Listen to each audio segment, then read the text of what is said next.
hi. Oh, God, am I glad to see you.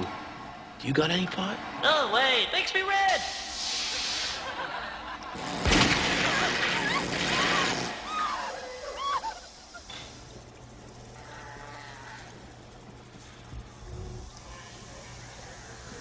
Hi. You guys got any pot? No, but try some junk. It's absolutely free. Promotional offer. No, I don't want any junk. I just want some pot, you know? Like, Get with the New World Order, man. There's no more pot on the earth anymore. The government destroyed it all, man, in order to protect the oil companies. Yeah, why? Because marijuana seeds can be made into a fuel more efficient than gasoline. And the government doesn't like that. And who controls the government? The oil companies. Exactly! And who controls the oil companies? I don't know. Satan!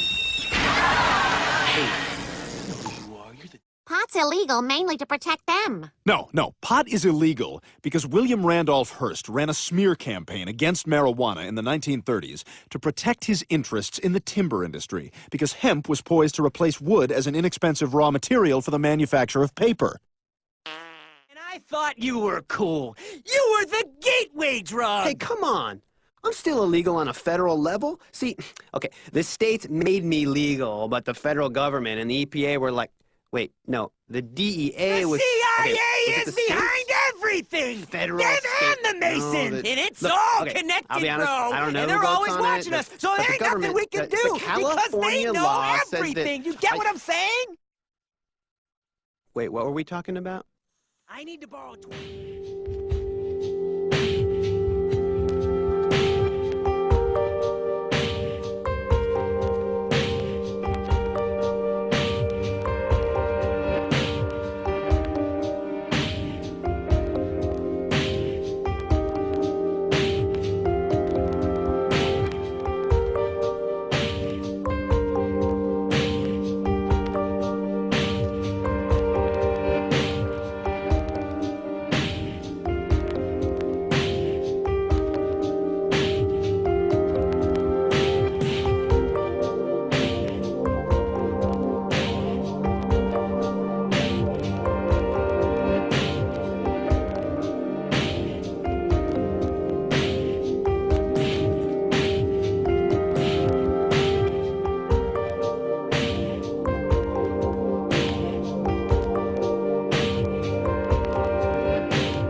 And by trying to figure out just how that molecule works, scientists stumbled on an amazing discovery about the workings of our brains. This plant has opened up this very fruitful path of inquiry into understanding how memory works, how consciousness works, how emotion works. We have unlocked this whole mechanism, which we didn't know existed. And we would not know existed if not for this plant.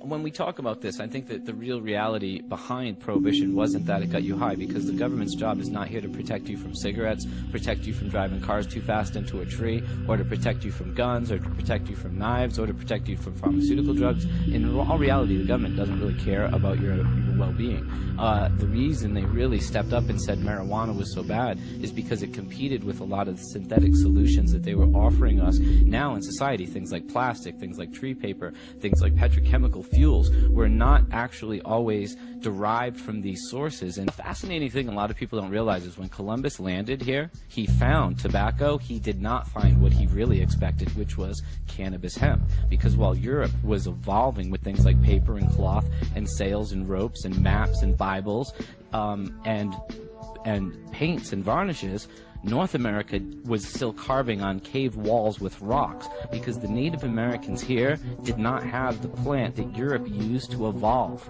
from, really, in a sense, cavemen-like days. So you think that the reason why Americans were not evolved, or Native Americans, was because they didn't have cannabis? Well, let me break it down. Really China invented paper 5,000... This is a theory, though, right? Wait a minute. History shows us China invented paper 5,000 years ago. Mm-hmm. Okay, hemp and mulberry. The second thing is when you start looking up canvas, the very first crops we farmed in Europe were hemp for cloth. We only got cotton gin in literally 1800, 1790 we got a patent for cotton gin. All the time we were humans before that, we were still wearing clothes that weren't cotton. We were wearing hemp, because hemp was everywhere we were as humans. You know, this is why the Native Americans were wearing leather. They didn't have, you can't make corn t-shirts. You get me? Right. And when people think that our country was founded, our farms were founded on corn and cotton, they are kidding themselves. These people that are going to Farm Aid in a few weeks, thinking they're going to save the world by having locally grown produce, are stoned. We built these farms growing canvas so that those covered wagons could go west, and so soldiers could have heavy-duty clothes and tents, and so that people could actually have the materials that they used to, like, actually cross the Atlantic. This is where cannabis gets into a really big role, because when you go backwards and you say what was available, well, okay, it wasn't silk we were wearing, wasn't cotton we were wearing, wasn't rayon we were wearing, wasn't any of the synthetic fibers that we think we have today. It was realistically hemp, and hemp is what we started growing all over North America because we needed to found this country, because we didn't have hemp growing. That meant we couldn't make ropes, we couldn't make paper, we couldn't make clothes, we couldn't make sails to sail back to Europe with, unless we grew hemp. They used to have to sail with barrels and barrels of hemp seed, because if they crashed, they would be able to grow back the source materials to fix their ship with to get the hell out of Dodge.